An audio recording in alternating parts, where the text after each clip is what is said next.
بسم الله الرحمن الرحیم. عرض سلام و وقت بخیر خدمت دانش آموزان گرامی. حکایت نیکرایان رو براتون تدریس میکنم. خودکار یا مداد همراهتون باشه و نکاتی رو که عرض میکنم اونها رو یادداشت بفرمایید. حکایت نیکرایان از نورالدین عبدالرحمن جامی یا متخلص به جامی، یادتون باشه تخلص رو براتون تدریس کردم در درس‌های گذشته که لقب شاعر و نویسنده است. نورالدین شاعر و نویسنده ایرانی قرن نهم هجری و از آثار معروف او میتوان به بهارستان و هفت اورنگ اشاره کرد. اسکندر یکی از کاردانان را از عملی شریف عزل کرد. اسکندر میگه که یکی از افراد ماهر خودش رو، افراد با ارزش خودش رو از عملی شریف، از کاری شریف عزل کرد، یعنی برکنار کرد. عزل کرد به معنی برکنار کرد. و عملی خسیس به وی داد. عملی، ببینید اینجا دو تا عمل تکرار شده و ما میبینیم که آرایه تکرار اینجا وجود داره. در هر درس به آرایه ها دقت بفرمایید. و بین اسکندر یکی از کاردانان را از عملی شریف عزل کرد، برکنار کرد و عملی خسیس به وی داد. اینجا هم خسیس به معنی کار بی ارزش هست، بی ارزش یا کار پست. پس میبینیم که بین شریف با ارزش و خسیس بی ارزش آرایه تضاد وجود داره. این نشانه آرایه تضاد است، اون رو هم خودتون بنویسید.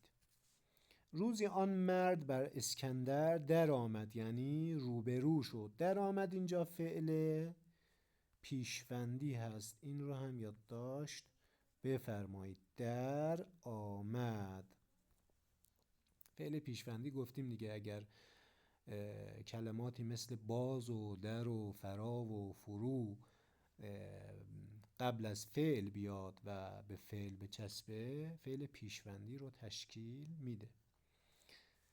اسکندر گفت چگونه میبینی عمل خیش را؟ اسکندر ازش میپرسه که کارت چگونه هست؟ آیا از کار خودت راضی هستی؟ عمل خیش را اینجا مفعول هست، قبل از را آمده. گفت زندگانیت دراز باد، یعنی عمرت طولانی باد. نه مرد به عمل بزرگ و شریف گردد، بلکه عمل به مرد بزرگ و شریف گردد.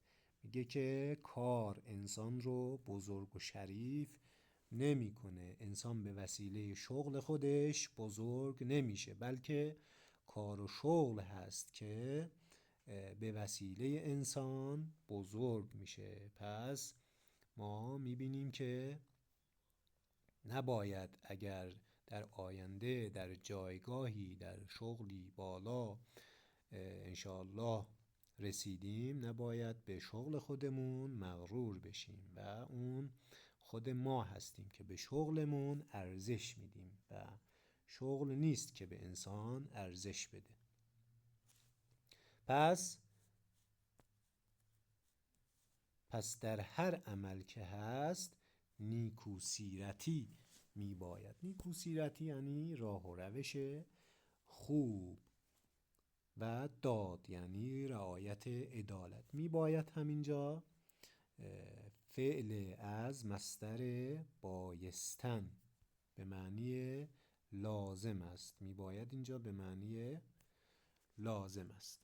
خب اگر جایی هم من نکته ای رو نگفتم اون رو حتما بنویسید و برای من ارسال بفرمایید. حکایت رو یک بار با صدای خودتون بخونید و گروه های اسمی رو هم در درس پیدا کنید، هسته و وابسته.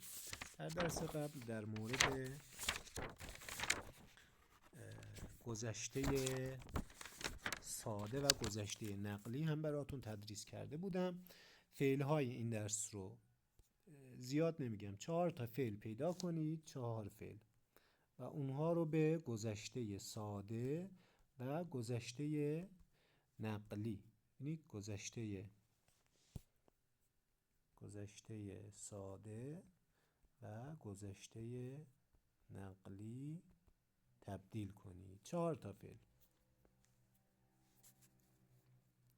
خسته نباشید.